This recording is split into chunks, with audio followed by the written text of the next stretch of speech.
Also, nearly a year after a fatal police shooting, we have our first look at the video that shows the last minutes of a man's life.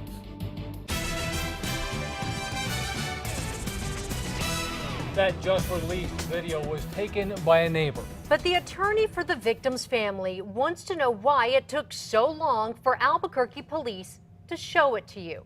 News 13's Lizzie Mitri is in the Newsplex with the video that you may find hard to watch. Jessica Dean, the neighbor was recording the video on his cell phone across the street. Again, a warning, some may find it disturbing. We're concerned for you, your health.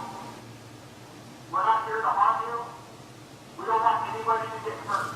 Albuquerque police got to 50-year-old Armand Martin's Ventana Ranch home in May of last year after his wife called saying he pulled a gun on her and the kids, threatening them. Seen here in this cell phone video. Martin had a history of mental health issues. After police showed up, he told them over the phone that he was just trying to sleep. But the standoff continued for nearly 6 hours. He had committed a felony crime with a firearm threatening his family members, and that's something we could not walk away from. Bullets started flying out the second-story windows about 5 hours after the original call to 911. There was in excess of 20 impacts inside of the house. In the upstairs area of the house, at least 12 casings were found. Cell phone video shows Martin as he walks out. 2 quick shots that police say came from Martin, followed by 1 fatal shot fired by APD. Joe Kennedy, the attorney for Martin's family, wants to know why it took nearly a year to see this video. The city really should be in the business of providing information as much as possible, and they just failed. They dropped the ball on this one. APD just said it reached a point in the investigation that allowed it. The detective is in the final stages of completing the case and turning everything over to the DA.